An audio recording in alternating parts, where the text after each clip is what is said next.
دانش آموزان عزیز سال 12 ما میخوایم سوالات صفحه 87 کتابمون و همینطور سوالات مربوط به این قسمت از کتاب کار رو که گرامر مربوط به افعال مودال هست که به صورت مجهول در اومدن رو مورد سوال قرار داده، این قسمت رو با هم دیگه کار بکنیم. در سالهای قبل از این قسمت ما توی امتحان نهایی سوال داشتیم، بنابراین با دقت زیادی بهشون توجه میکنیم. Number 1 something، حالا داخل پرانتز این should رو داریم به عنوان فعل مودال و یکی هم do رو داریم به عنوان main verb. بدون اینکه حالا بقیه جمله رو بخونیم یا معنا بکنیم، چون اینستراکشن این قسمت اینه که گفته خودش مجهول درست کنید، بنابراین حالا بدون توجه به معنا هم میتونستیم این کار رو به راحتی انجام بدیم، به این صورت که فعل مدار رو می نویسیم به اضافه فعل بی قرار میدیم و بعد فعل اصلی مین ورب رو به حالت پی پی میاریم، یعنی پس پارتیسیپلش رو میذاریم. چون دو یک فعل بیقاعده است، irregular verb هست، بنابراین ما که حفظ کردیم این افعال رو میدونیم که پی پی دو میشه done. پس ما به این صورت میتونیم جای خالی رو با قرار دادن should be done پر کنیم. حالا معنای جمله‌مون چطور خواهد بود؟ Something should be done about global warming. کاری باید انجام بگیره در مورد گرمایش جهانی. or اینجا معنای در غیر این صورت میده. در غیر این صورت some types of animals will die out. بعضی از انواع حیوانات منقرض خواهند شد. Number 2 the bill must pay رو داخل پرانتز داریم before leaving the restaurant. باز هم بدون توجه به معنای جمله و به خاطر اینستراکشنی که داده، ما خیلی راحت میتونیم must رو بنویسیم، بعدش be و pay رو به صورت past participle بیاریم که میشه must be paid و جمله‌مون به این صورت در میاد the bill must be paid before leaving the restaurant. صورت حساب باید پرداخته بشه قبل از ترک کردن رستوران.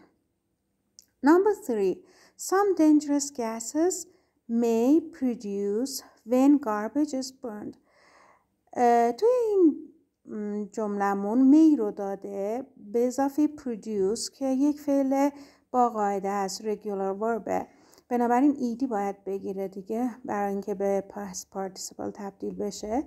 این به این صورت نوشته بشه some dangerous gases may be produced when garbage is burned. بعضی گازهای خطرناک ممکنه تولید بشن وقتی که زباله سوخته میشه. Number 4 wind، حالا توی پرانتز can و change رو داده. باز هم change فعل با قاعده هست، بنابراین ایدی میگیره و میشه can be changed into electricity. Wind can be changed into electricity. باد میتونه تبدیل بشه به الکتریسیته، به برق. توی این صفحمون پایین یک تمرین افی هم داریم که گفته که جملاتی مثل جمله مثال بنویسید که از افعال مودال و مجهول، فعل مجهول استفاده کنید. مثالش اینه water can be converted into ice in cold weather. water، آب، میتونه convert بشه یعنی تبدیل بشه، با حرف اضافه into استفاده میشه این فعل، میتونه تبدیل بشه به یخ در هوای سرد. حالا ادامش رو از تمرینات کتاب کارمون خواهیم دید. The river جای خالی داریم که قرار با کلمات might و pollute پر بشه. خب might رو می نویسیم، بلافاصله قرارمون این هست که برای نوشتن مجهول بعد افعال مودال بی رو بیاریم، might be. حالا pollute رو به صورت past participle استفاده میکنیم که میشه polluted. might be polluted with aluminum. یعنی رودخانه ممکنه با آلومینیوم آلوده بشه. The list جای خالی will arrange alphabetically. لیست همون فهرست میشه دیگه. حالا will رو داریم که باز فعل مداله، بنابراین بعدش بلافاصله be رو میاریم. will be arranged. arrange یعنی مرتب شده. will be arranged alphabetically یعنی فهرست مرتب خواهد شد بر اساس حروف الفبا. The easy questions سوالات آسان should فعل مدالمونه should be بلافاصله با be میاد should be answered.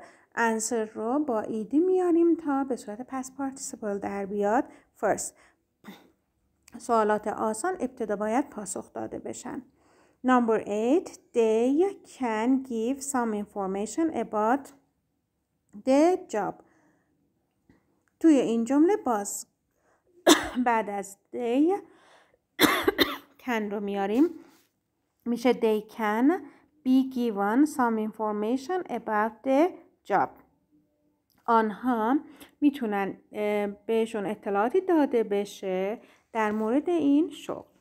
خب باز هم تاکید میکنم به خاطر اینکه خود این قسمت گفته بود که به صورت مجهول بیارید، ما کارمون زیاد سخت نبود. اگر در سوالات امتحانی دستورالعملمون اینطوری نباشه، یعنی نگفته باشه که به صورت مجهول استفاده کنید، حتما دقت کنید بچه‌ها.